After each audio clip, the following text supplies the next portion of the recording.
Je, ni nani kwenda kuwa mfungaji bora wa kombe la ligi ya mabingwa barani Afrika msimu huu?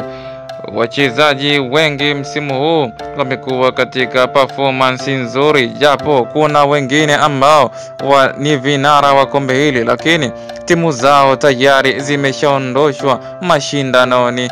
Wanaongoza kwa ufungaji wa mabao mpaka hivi sasa katika ligi ya mabingwa barani Afrika. Namba 1 anashikilia Imam Ashuri kutoka katika klabu ya Al Ahly ya pale nchini Misri, lakini kwa bahati mbaya klabu yake hiyo haipo kwa sasa, imeshatolewa katika hatua ya nusu finali dhidi ya Masandawana the Brazilian Mamelodi Sundowns. Anashika nafasi ya pili ni Ibrahim Adel kutokea klabu ya Pyramids FC. Bahati nzuri kwake, kikosi chake bado kinaendelea na kwa sasa kipo katika hatua ya finali, na mchezo wao utakwenda kupigwa pale Loftus nchini Afrika ya Kusini Mei 24. Lakini mwingine anayeshika nafasi ya tatu ni Fiston Kalala Mayele akiwa na mabao 5 sawa na Ibrahim Adeli. Wote hawa wanacheza katika klabu ya Pyramids FC, lakini Fiston Kalala Mayele akipewa nafasi kubwa ya kuibuka kinara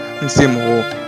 Anashikilia nafasi ya 4 ni Ayman Makhiouz kutokea katika klabu ya CR Belouizdad, yeye akiwa na mabao 4. Bahati mbaya kwake ni kuwa timu yake tayari imeshaaga mashindano. Anafuata mwingine ni Rele Bohile Mofokeng akiwa nafasi ya 5 na mabao yake 4. Bahati mbaya naye kwake ni kuwa klabu yake ya The Buccaneers Ezinyamangekani Ezikamangebula Orlando Pirates imetolewa, haipo katika hatua ya finali, yeye ana mabao 4. Mwingine anayefuata ni Mohao Nkota, moja kati ya vijana wenye talanta kubwa ya kusakata kabumbu kutokea pale nchini Afrika ya Kusini, na yeye anakipiga katika klabu ya The Buccaneers Orlando Pirates akiwa na mabao yake 4. Bahati mbaya kwake kijana huyu ni kuwa timu yake imeondoshwa katika mashindano. Hiyo ndio orodha ya wafungaji bora mpaka hivi sasa katika ligi ya mabingwa